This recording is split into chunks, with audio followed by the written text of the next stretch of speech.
And we're back. And you're listening to KCAA 106.5 FM, Los Angeles, 102.3 FM, Riverside, and 1050 AM, Palm Springs. We leave no listener behind.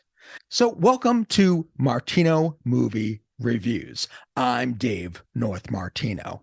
So, Knock at the Cabin 2023 is an apocalyptic psychological horror film written and directed by M. Night Shyamalan. It's based on the novel The Cabin at the End of the World by Paul G. Tremblay, and it stars Dave Bautista, who, of course, we know from Guardians of the Galaxy, Jonathan Groff, Ben Aldridge, and Abby Quinn. Now, while vacationing in a remote cabin, a group of armed strangers hold a family hostage, demanding they make a heartbreaking choice. So let me say right off the bat that Paul Tremblay's book, the title itself, Cabin at the End of the World, that's a superior title. Why did M. Night or the studio change it? I wasn't able to find out. I don't really know. I'm thinking, maybe they thought the title didn't sound like an M. Night movie. Maybe they, to their ears, Knock at the Cabin sounded like it was more of a horror story that Cabin at the End of the World. Maybe they thought Cabin at the End of the World, that sounds, maybe they thought it gave some spoilers, even though it really doesn't.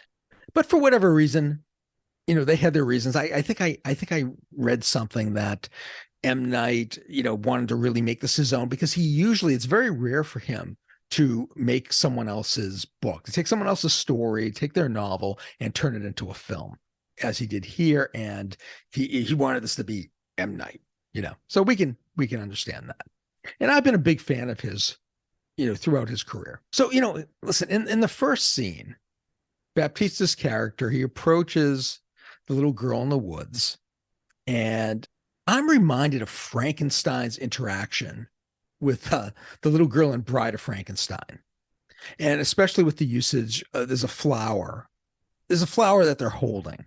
And it totally gives me the Frankenstein vibes, which is neat. It's interesting. Dave Bautista is a big guy. It makes a lot of sense. There are also shots of characters looking directly into the camera. And that's reminiscent of Kubrick, especially in The Shining. And I think these are really nice touches, and they kind of evoke a sense of dread, a foreshadowing, if you will, of what is to come. Since M. Night rewrote a good portion of Tremblay's novel, it's kind of, for the film, it's kind of the same thing Kubrick did to King. And so I think I think it makes sense. I think it makes sense that M. Night would use some of the same imagery from The Shining, or at least some of the same camera techniques. Now, the story itself, I found it fairly predictable. It doesn't have any of M. Night's, he's got these trademark twists and turns and things that are going on. We've come to expect that from an M. Night Shyamalan film. And this kind of goes straight in one direction. As such, I think the movie feels more like a dark fantasy. And since this is no spoilers, I won't say why. But it feels more dark fantasy-ish than, let's say, a psychological horror film. There are really no scares here. There's some tension, and there's really a muted sense of danger. Now, even with all that said, the pacing is swift, and the flashbacks don't seem to slow down the story momentum. I think this is a testament to M. Night's understanding and his mastery of filmmaking. I was very impressed by it. The characters themselves are fairly one-dimensional, kind of cardboard, kind of stock characters. And we know almost nothing about them. We know very little. And it makes it hard to care about them, to care what happens to them. Usually for me, this wouldn't work. But somehow M. Night pulls this off. And I think it's partially the actors' performances. I'll tell you, the film had me entertained throughout the runtime. And I was surprised by that. I didn't think I was going to like this. Dave Bautista, he gets to show a little bit more range than he normally would. He's playing basically an English teacher. And, you might think, well, that's kind of a stretch. But, I really do think he pulled it off. And not once did I think, hey, why is this English teacher built like a pro wrestler?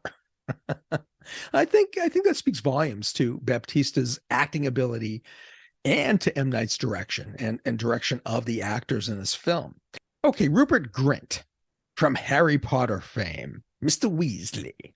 He's kind of got a throwaway character here, a throwaway role. His Boston accent is okay, it's serviceable, but I'm not going to judge him too harshly here because even actors from Boston have a hard time making the accent sound authentic. I think that he did fine in this role.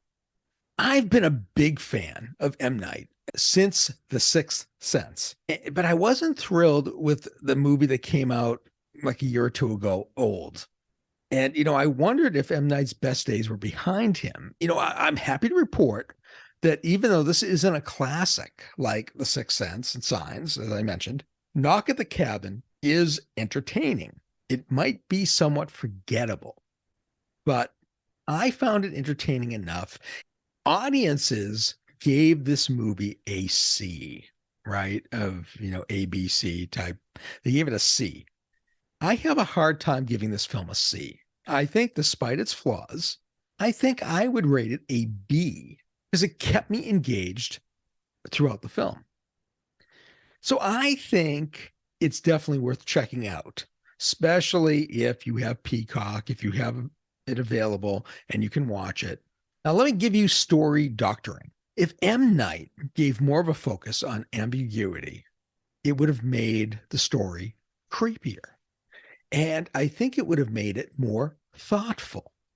I also think that it would have been a good idea to expand and define all the characters' story arcs. And that would create a deeper backstory. That would have really been welcome. Knock at the Cabin is streaming on Peacock. I give it 4 out of 5 stars. I'm Dave North Martino for Martino Movie Reviews.